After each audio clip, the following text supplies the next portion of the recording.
Hi friends, app to talks YouTube ఫ్యామిలీకి స్వాగతం సుస్వాగతం. సో చాలామంది స్టూడెంట్స్ ఏఎల్పి ఎగ్జామ్ కంప్లీట్ అయిపోయింది. సో దాన్ని వాటిలో అడిగిన అన్ని మ్యాథ్స్ క్వశ్చన్స్ చాప్టర్ వైజ్గా డివైడ్ చేసి మా కోసం ప్రొవైడ్ చేయండి అని చాలామంది రిక్వెస్ట్ చేశారు. వాళ్ళ యొక్క రిక్వెస్ట్ని బేస్ చేసుకొని నేను ప్రతిదీ చాప్టర్ వైజ్గా డివైడ్ చేసి టాపిక్స్ మొత్తం క్లియర్గా ఎక్స్ప్లెయిన్ చేస్తున్నాను. ఈ సిరీస్ అనేది నెక్స్ట్ అప్కమింగ్ అన్ని రైల్వే ఎగ్జామ్కి యూజ్ అవుతుంది. అలాగే CBT 1కి CBT 2 కూడా యూజ్ అవుతుంది. ఎందుకంటే ఇవి లేటెస్ట్ క్వశ్చన్స్ కాబట్టి, ఆ రైల్వేలో అడిగిన TCS కండక్ట్ చేసిన క్వశ్చన్స్ కాబట్టి నెక్స్ట్ ఎగ్జామ్స్లో కూడా సేమ్ మోడల్ క్వశ్చన్స్ రిపీట్ అవ్వడానికి ఎక్కువ పాసిబిలిటీ ఉంటుంది. సో ఎగ్జామ్కి వెళ్ళే ముందు ఈ సిరీస్లో ఉన్న అన్ని వీడియోస్ చూడండి. ప్రతిదీ టాపిక్ వైజ్ డివైడ్ చేసి పెట్టాను కాబట్టి అన్నీ చూడండి, మీకు స్పీడ్గా రివిజన్ అవుతుంది. అలాగే సేమ్ ప్యాటర్న్ క్వశ్చన్స్ వచ్చినప్పుడు ఎగ్జామ్ పాయింట్ ఆఫ్ వ్యూలో ఫ్రాక్షన్ ఆఫ్ సెకండ్స్లో ప్రాబ్లమ్స్ ఎలా సాల్వ్ చేయాలో ఆ ప్రొసీజర్ కూడా మీకోసం ఎక్స్ప్లెయిన్ చేస్తున్నాను. మన యూట్యూబ్ ఛానల్ పర్టికులర్గా రైల్వే ఎగ్జామ్స్ ప్రిపేర్ అయ్యే ఆస్పిరెంట్స్ కోసమే డిజైన్ చేసింది. ఇందులో వాళ్ళకి ఎటువంటి కంటెంట్ కావాలో అటువంటి కంటెంట్ నేను ఫ్రీ ఆఫ్ కాస్ట్లో మీకు ప్రొవైడ్ చేయడం జరుగుతుంది. నా నుంచి మీకు ఎంత వర్కౌట్ సపోర్ట్ చేయగలను మ్యాక్సిమం అంతవరకు ట్రై చేస్తున్నాను. సో మీ నుంచి కూడా నాకు సపోర్ట్ చేయండి, మన వీడియోస్ లైక్ చేయండి. అలాగే మన యూట్యూబ్ ఛానల్ మీరు ఫస్ట్ టైం చూస్తున్నట్లయితే దయచేసి సబ్స్క్రైబ్ చేసుకోండి. మీ ఫ్రెండ్స్లో ఎవరైనా సరే రైల్వే ఎగ్జామ్కి ప్రిపేర్ అవుతున్నట్లయితే మన వీడియోస్ వాళ్ళకి సజెస్ట్ చేయండి. ఎందుకంటే మనం కరెక్ట్ కంటెంట్, అప్డేటెడ్ కంటెంట్తో సహా నేను ఎక్స్ప్లెనేషన్ ఇస్తున్నాను. ఈ సిరీస్లో ఆల్రెడీ చాలా టాపిక్స్ కంప్లీట్ చేశాను. ఈ వీడియోలో మనం జామెట్రీకి సంబంధించిన టాపిక్లో క్వశ్చన్స్, ఏఎల్పిలో అడిగిన క్వశ్చన్స్ సాల్వ్ చేద్దాం మనం. ఫస్ట్ క్వశ్చన్ చూడండి. Triangle ABC is similar to triangle DEF with BC by EF is equal to 1/4 అయితే find the area of triangle DEF and triangle ABC. Okay, so ఇక్కడ చూడండి ట్రయాంగిల్ ABC ఉంది. అసలు యాక్చువల్గా దీనికి ఇంత సీన్ అవసరం లేదు, జస్ట్ అలా చూసి అలా ఆన్సర్ పెట్టేయచ్చు. మీకు కాన్సెప్ట్ చెప్తున్నాను. Triangle ABC and triangle DEF ఈ రెండు ఏ ట్రయాంగిల్స్ ఇవి? సిమిలర్ ట్రయాంగిల్స్ అంట. సో సిమిలర్ ట్రయాంగిల్స్ అయితే ఇక్కడ మనకేమవుతుందంటే AB బై ఇటువైపు ఏముంది? AB ఉంది. సో ఇటువైపు ఏముంది? D.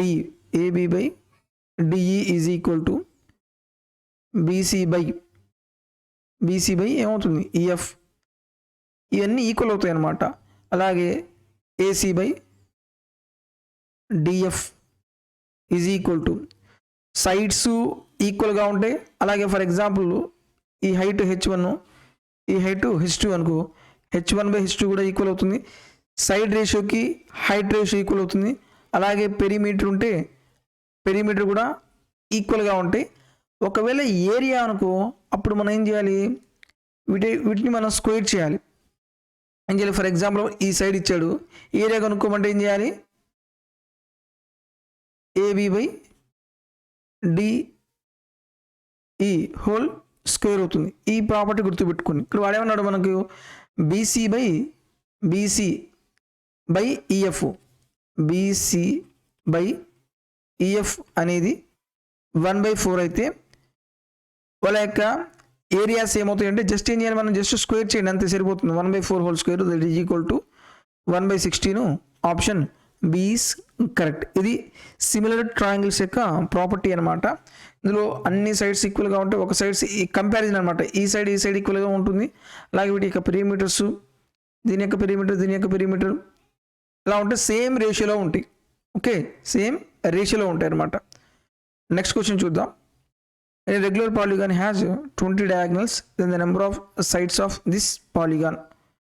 ఇక్కడ మనకి ఏంటంటే ఒక బహుభుజి ఉంది, మొత్తం 20 వికర్ణాలు ఉంటే అవి ఎన్ని భుజాలు మనం కనుక్కోవాలి. Number of diagonal formula general procedure ఇది n into n-3/2 that is equal to ఎంత అవుతుంది? 20 అవుతుంది. n into n-3 is equal to ఎంత? 40 అవుతుంది. ఇక్కడ మనం ఏం చేయాలి? ఇక్కడ మీరు క్యాలిక్యులేషన్ చేస్తే ఆ క్వాడ్రాటిక్ ఈక్వేషన్ వస్తుంది. ఇప్పుడు మనం ఏం చేయాలి? ఆప్షన్ ద్వారా తీసుకోవాలి. n వాల్యూ 5 తీసుకుంటే 5 - 3 5 2 ఎంత 10 అవుతుంది, ఆప్షన్ ఏ కాదు. ఇది నేను 6 తీసుకున్నాను అనుకో, 6 - 3 ఎంత అవుతుంది 3, 6 3 18, ఇది కూడా కాదు. ఒకవేళ 8 తీసుకున్నాను అనుకో, 8లో నుంచి 3 పోతే 5, 8 5 ఎంత 40, ఈక్వల్ అయింది కాబట్టి ఆప్షన్ సి ఈస్ కరెక్ట్. మీరు ఎప్పుడైనా సరే డయాగ్నల్స్ కనుక్కోవాలి అనుకుంటే, ఓకే, నెంబర్ ఆఫ్ డయాగ్నల్స్ ఇచ్చాడు, నెంబర్ ఆఫ్ సైడ్స్ కనుక్కోవాలంటే మీరు ఏం చేస్తారంటే నెంబర్ ఆఫ్ డయాగ్నల్స్ అని ఇచ్చాడు, 20 ఇచ్చాడు కదా, దీన్ని డబల్ చేయండి అంటే ఎంత అవుతుంది 40 అవుతుంది. ఓకే, ఇక మనం ఫ్యాక్టర్స్ ఏం రాయాలంటే మల్టిప్లై చేసి 40 రావాలి, డిఫరెన్స్ 3 వచ్చే విధంగా డివైడ్ చేయండి. 8 5లు ఎంత 40, డిఫరెన్స్ ఎంత 3, అంటే నెంబర్ ఆఫ్ డయాగ్నల్స్ ఎంత 8, ఆప్షన్ సి ఈస్ కరెక్ట్. మీరు ఈ ఫార్ములాలు రాసి ఓకే, మళ్ళీ ఇక్కడ మీరు ఆప్షన్ ఎలిమినేషన్ చేసే బదులు ఏం చేయాలి, నెంబర్ ఆఫ్ డయాగ్నల్స్ని డబల్ చేయండి, వీటి ఫ్యాక్టర్స్ రాయండి.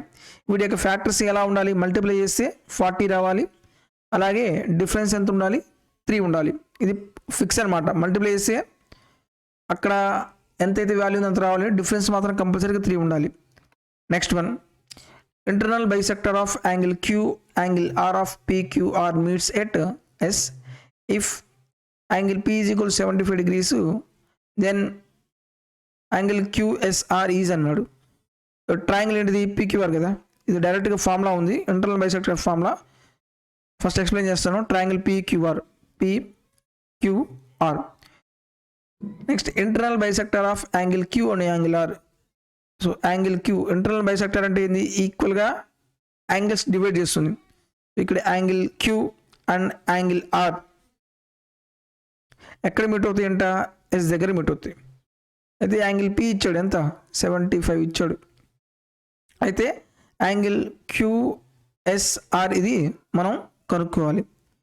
సో ఇది మనం కనుక్కోవాలంటే డైరెక్ట్గా షార్ట్ ట్రిక్ ఫార్ములా వచ్చేసి angle QSR is equal to 90 plus angle P/2, 90 plus 75/2, 90 plus 75/2 అంటే 2 3 6 2014.5, దట్ ఈజ్ ఈక్వల్ ఏమవుతుంది 127.5, option D is correct. Okay, ఏం చేయాలి 75లో నుంచి హాఫ్ తీసుకొని 90కి యాడ్ చేయండి. ఏం చేయాలి 75లో మీరు ఎగ్జామ్లో చేయాల్సిన పాయింట్ ఏంటిది, ఆల్రెడీ మీరు ముందుగానే ఈ క్వశ్చన్ చేసి ఉంటే ఎగ్జామ్లో ఇంత క్యాలిక్యులేషన్ మనం చేయము. ఇంటర్నల్ యాంగిల్ బైసెక్టర్ ఇచ్చి యాంగిల్ P ఇస్తాడు, ఈ యాంగిల్ కొనుక్కోమంటే జస్ట్ ఏం చేయాలి, ఇందులో హాఫ్ ఎంత 37.5 మనం 90కి యాడ్ చేయండి, రైట్గా ఆన్సర్ ఏమవుతుంది 127.25. ఈ స్టెప్ రాయాలి.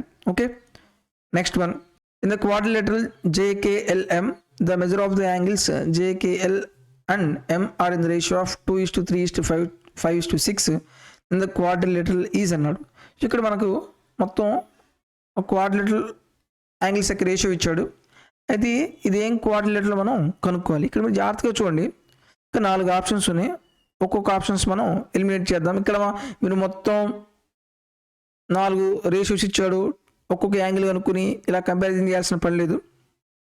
ఫస్ట్ స్క్వేర్ అంటే ఏంటిది, ఆల్ యాంగిల్స్ ఈక్వల్గా ఉంటాయి. ఇక్కడ యాంగిల్స్ రేషియో డిఫరెంట్గా ఉంది కదా, సో ఇది రాదు. ప్యారలోగ్రామ్ అంటే ఆ ప్యారలోగ్రామ్లో ఎలా ఉంటుంది, ఆపోజిట్ యాంగిల్ సేమ్గా ఉంటుంది. ఇది ఆల్ఫా అయితే ఇది ఆల్ఫా అవుతుంది, ఇది బీటా అయితే ఇది కూడా ఏమవుతుంది బీటా అవుతుంది. అంటే 2 యాంగిల్స్ సేమ్గా ఉండాలి, కానీ సేమ్గా ఉన్నాయా రేషియోలో, 2 యాంగిల్స్ సేమ్గా ఉన్నాయంటే వాళ్ళ రేషియో కూడా సేమ్గా ఉండాలి, అది కూడా లేదు కాబట్టి ప్యారలోగ్రామ్ కూడా కాదు. నెక్స్ట్ కైట్, కైట్లో ఒక 2 సైడ్స్ యొక్క ఆపోజిట్ యాంగిల్ సేమ్గా ఉంటుంది, ఈ యాంగిల్ ఎలా ఉంటుంది సేమ్గా ఉంటుంది. అంటే ఈ రెండింటి యొక్క రేషియో కూడా ఎలా ఉండాలి సేమ్గా ఉండాలి. ఇక్కడ ఏమన్నా సేమ్గా ఉన్నాయా రేషియోలో లేదు, సో డైరెక్ట్ ఆన్సర్ ఏమవుతుంది మనకు మిగిలింది ఏంది trapezium, option C is correct. Next one, in 2 triangles ABC and DEF if AB is equal to EF, BC is equal to DF and then CA is equal to DF అయితే triangle ABC ఇదంతా similar అనమాట. Triangle DEF is similar to, ఇక్కడ similar ఉండాలి. ఇక్కడ point జాగ్రత్తగా చూడండి, AB is equal to EF అంటే ఇక్కడ AB ఉంటే ఇక్కడ మనం ఇంకేం ఉండాలి, ఈఎఫ్ ఉండాలి. ఉందా? లేదు. నెక్స్ట్ ఇక్కడ ఈఎఫ్ ఉంటే ఏబి ఉండాలి. లేదు. బిఏ ఉంటే ఎఫ్ఈ ఉండాలి. ఎఫ్ఈ ఉందా? ఇది లేదు. నెక్స్ట్ ఇక్కడ ఏముంది, బిఏ ఉంటే ఎఫ్ఈ ఇక్కడ ఉంది. Option D is correct. ఇది ప్రాపర్టీస్ అనమాట. ఓకే, సో మీరు మొత్తం డయాగ్రామ్ వేసి చేయాల్సిన పని లేదు. మనం ఒక్కొక్కటి కంపారిజన్ చేసుకుంటే ప్రాబ్లం ఇలా ఈజీగా సాల్వ్ చేయొచ్చు. Next one, the area of largest triangle that can be inscribed in a semi circle of the radius 6 centimetres. So ఒక సెమీ సర్కిల్లో మన ఒక లార్జెస్ట్ ట్రయాంగిల్ మనం పెట్టగలిగితే దాని యొక్క ఏరియా కనుక్కోవాలంట. ఎప్పుడైనా సరే ఈ టైప్ ఆఫ్ క్వశ్చన్స్ ఎగ్జామ్లో వస్తే, ఒక సెమీ సర్కిల్ ఉంది, ఒక సెమీ సర్కిల్లో ఈ సెమీ సర్కిల్ ఉంటే ఈ పార్ట్ ఏమవుతుంది, ఇది రేడియస్ అవుతుంది, ఇది కూడా రేడియస్ అవుతుంది. సో మనం లార్జెస్ట్ ట్రయాంగిల్ పెట్టాలంటే దీని హైట్ కంపల్సరీగా ఉండాలి, ఇదే ఉండాలి కదా. సో అంటే ఇది ఒక ట్రయాంగిల్. సో ఇక్కడ నుంచి మనం ఎక్కడ లైన్ డ్రా చేసిన ఇది కూడా ఏమవుతుంది, ఇది రైట్ యాంగిల్ ట్రయాంగిల్ కదా. కరెక్ట్, ఇక్కడ నుంచి సెంటర్ నుంచి సర్కిల్ వైపు నేను లైన్ డ్రా చేసి ఇది కూడా ఏమవుతుంది, రేడియస్ అవుతుంది. ఓకే, ఇప్పుడు మనం ఏరియాకి ఫార్ములా ఏంటిది, half into base into height కదా. హాఫ్ బేస్ ఎంత, R into R, 2r, height ఎంత 6, 2 క్యాన్సిల్ అవుతుంది. దట్ ఈజ్ ఈక్వల్ ఏమవుతుంది, r². ఆర్ వాల్యూ ఎంత ఇచ్చాడు మనకు, 6 ఇచ్చాడు. 6² that is equal to 36 is answer. So ఎప్పుడైనా సరే ఈ మోడల్ క్వశ్చన్స్ కానీ డైరెక్ట్గా వస్తే ఆ రేడియస్ ఎంతైతే ఇచ్చాడో దాన్ని స్క్వేర్ చేస్తే అదే మన ఆన్సర్ అవుతుంది. ఫర్ ఎగ్జాంపుల్ ఇక్కడ రేడియస్ 9 అన్నాను అనుకో, దానికి ఏరియా ఏమవుతుంది, 81 అవుతుంది. జస్ట్ దాన్ని స్క్వేర్ చేయండి. Okay, next one, find the perimeter of a rhombus whose diagonals are of length 6 centimetres and 8 centimetres. Actually ఇది మెన్సురేషన్ టాపిక్ అనమాట. మనకు రాంబస్లో 2 డయాగ్నల్స్ ఇచ్చాడు. ఓకే, ఒక డయాగ్నల్ ఏమో 6, ఇంకో డయాగ్నల్ ఏమో 8. రాంబస్లో ఒక ప్రాపర్టీ ఏంటి అంటే డయాగ్నల్స్ బైసెక్ట్ అంటే ఈక్వల్గా డివైడ్ చేస్తాయి. ఈ టోటల్ 6 అయితే ఈ రెండు ఈక్వల్గా డివైడ్ చేస్తే ఈ పార్ట్ ఎంత అవుతుంది, ఇది 3 అవుతుంది, ఇది ఏమవుతుంది, ఇది కూడా 3 అవుతుంది. నెక్స్ట్ ఈ టోటల్ ఇంకో డయాగ్నల్ మొత్తం 8 అయితే ఈ పార్ట్ ఏమవుతుంది, 4 అవుతుంది, ఈ పార్ట్ 4 అవుతుంది. మనం ఏం కనుక్కోవాలి, find the perimeter of the rhombus. Perimeter of rhombus formula ఏంటిది, 4 ఇంటూ ఏనే కదా. So side of a rhombus కనుక్కోవాలి. ఎప్పుడైనా సరే మనం రాంబస్లో you can apply the triplets ఎక్కువ మనం యూజ్ చేయొచ్చు. ఇది 3 ఉంది, ఇది 4 ఉంది, ఇది కంపల్సరీగా ఏమవుతుంది, 5 కదా ట్రిప్లెట్స్. సో సైడ్ ఎంత వచ్చింది, 5 వచ్చింది. 4 into 5 that is equal to 20 is answer. ఇలా చేయాలి. అంతేగాని కంప్లీట్ క్యాలిక్యులేషన్ చేస్తాను నేను పైదాగరిక స్థిరం అప్లై చేసుకుంటానంటే మాత్రం టైం సరిపోదు. నెక్స్ట్ వన్, మనకి ఇక ఒక డయాగ్రామ్ ఇచ్చాడు. ఏం కనుక్కోవాలి, x ప్లస్ 2a వాల్యూ కనుక్కోవాలి. ఇక్కడ చూడండి, ఈ రెండు ప్యారలల్ లైన్స్, ఇవి ట్రాన్స్వర్స్ లైన్ అనమాట. ఈ లైన్ ఇది 60 degrees అయితే ఇది కూడా ఏమవుతుంది, 60 degrees అవుతుంది. ఎందుకని, కరెస్పాండింగ్ యాంగిల్. ఇది 60 అయితే ఈ y వాల్యూ ఎంత అవుతుంది, టోటల్ ఈ మొత్తం 180 అంటే y వాల్యూ ఎంత అవుతుంది, 120 అవుతుంది. ఇందులో సమ్ ఆఫ్ ఇంటీరియర్ యాంగిల్ ఎంత అవుతుంది, 180 అవుతుంది. సో ఈ రెండింటి యొక్క సమ్ ఎంత ఉండాలి, 180 ఉండాలి. ఇక్కడేమో 105 ఉంది. సో x వాల్యూ ఎంత అవుతుంది, 75 degree. ఇవి ప్రాపర్టీస్ తెలిస్తేనే మనం ప్రాబ్లమ్ సాల్వ్ చేయొచ్చు. మనం ఏ వాల్యూ కనుక్కోవాలి, x ప్లస్ 2a కదా. x వాల్యూ ఎంత, 75 ప్లస్ y వాల్యూ ఎంత, 120. 120 ఇంటూ 2 ఎంత అవుతుంది, 240. That is equal to 315 degrees. Option D is correct. Next one, 2 angles are complementary. So maximum questions మీరు ఇంగ్లీష్లోనే చూడండి, తెలుగులో అక్కడక్కడ కొంచెం మిస్టేక్ ఉండొచ్చేమో. 2 angles are complementary. Larger angle is 6 degrees less than 5 times the measure of the smaller angle. What is the measure of the larger angle? So complementary angle అంటే sum of 2 angles ఎంత అవుతుంది, 90 degree అవుతుంది. ఎంత, θ1 plus θ2 is equal angle ఎంత అవుతుంది, 90 degree అవుతుంది. Next ఇక్కడ చూడండి, larger angle is 6 degrees less than 5 times the measure of the smaller angle. So ఇక్కడ లార్జర్ యాంగిల్ ఉంది, స్మాలర్ యాంగిల్ ఉంది. స్మాలర్ యాంగిల్ ఎంత అనుకుంటారంటే θ అనుకోండి. లార్జర్ యాంగిల్ ఏమవుతుంది, 6 degrees less than 5 times the measure of smaller angle. Smaller యాంగిల్కి 5 times చేసిన తర్వాత 6 డిగ్రీస్ తక్కువ. ఓకే, సో ఈ రెండింటి యొక్క సమ్ ఎంత? కాంప్లిమెంటరీ యాంగిల్ అంటే 90 డిగ్రీ అవుతుంది. సో 5 θ ప్లస్ θ ఎంత అవుతుంది? 6 θ, that is equal to 90 plus 6. 6 θ is equal to 96 అయితే 6 ఎన్నిసార్లు పోతుంది? 16 సార్లు పోతుంది. మనం ఏం కొనుక్కోవాలి? లార్జర్ యాంగిల్ కొనుక్కోవాలి. లార్జర్ యాంగిల్ ఎంత? 5 θ మైనస్ 6 కదా. 5 θ మైనస్ 6 అంటే 5 θ minus 6 that is equal to 16 ఐదులు ఎంత? 80 minus 6 that is equal to 74 degrees. Option C is correct. Next one, the diagonals and one side of a rectangular plots are 65 centimeters, 65 meters, 63 meters respectively. What is the perimeter of the rectangular plot అన్నారు. Rectangle తీసుకుంటే rectangle ఇది length, ఇది breadth, ఇది ఏమవుతుంది? Diagonal. Diagonal ఎంత అవుతుంది? √L² plus B². ఇక్కడ మనకు ప్రాబ్లం ఏమి ఇచ్చాడు? డయాగ్నల్ ఇచ్చాడు. ఎంత? 65. ఒక సైడ్ ఇచ్చాడు 63. √L² plus B² is equal to ఎంత ఇచ్చాడు? 65 ఇచ్చాడు. ఓకే, ఒక సైడ్ L తీసుకోండి. L ఈజ్ ఈక్వల్ టు ఎంత ఇచ్చాడు? 63 ఇచ్చాడు. అయితే మనం టోటల్గా పెరిమీటర్ కనుక్కోవాలి. ఇప్పుడు L² plus B², √L² plus B² is equal 65 అయితే L² ప్లస్ B² వాల్యూ అవుతుంది. ఇటువైపు నేను స్క్వేర్ చేస్తే ఈ స్క్వేర్ రూట్ క్యాన్సిల్ అవుతుంది. 65 స్క్వేర్ వాల్యూ ఎంత అవుతుంది? 5 5 25, 6 7 42 అవుతుంది.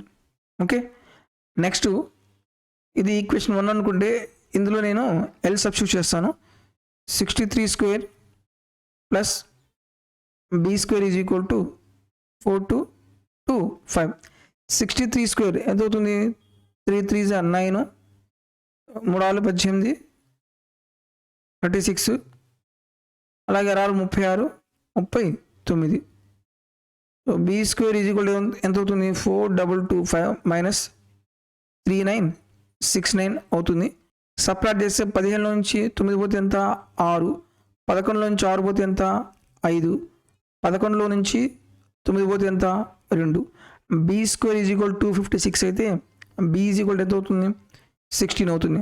మనం పెరిమీటర్ ఆఫ్ రెక్టాంగిల్ ఫార్ములా ఏంటిది? 2 ఇంటూ L ప్లస్ B కదా. సో 2 ఆఫ్ L వాల్యూ ఎంత? 63 ప్లస్ B వాల్యూ ఎంత? 16. 2 ఇంటూ దీని వాల్యూ ఎంత అవుతుంది మనకు? 79. మల్టిప్లై చేసి 2 9 18, 2014 1 5, 158. Option A is correct. So దీన్ని మనం ఇంత క్యాలిక్యులేషన్ చేసాం కదా. సో క్యాలిక్యులేషన్స్ లేకుండా వేరే ప్రొసీజర్లో ఈజీ మెథడ్లో ఏమన్నా చేయొచ్చా? పాసిబిలిటీ ఉంటుందా? ఒకసారి మనం చూద్దాం. చూడండి, L² ప్లస్ B² వాల్యూ ఎంత ఇచ్చాడు? 65 కదా. ఇక్కడ మీరు ఏం చేస్తారంటే L వాల్యూ ఎంత ఇచ్చాడు? 65 హోల్ స్క్వేర్. L వాల్యూ ఎంత? 63 whole square plus B² is equal 2 side square చేసి ఇది ఎంత అవుతుంది? 65 హోల్ స్క్వేర్ అవుతుంది. Okay, B² is equal to ఏమవుతుంది? 65 whole square minus 63 whole square. A² minus B² కదా. సో దీన్ని మనం ఏం రాయొచ్చు? A minus B into A plus B కదా. A మైనస్ B అంటే ఎంత?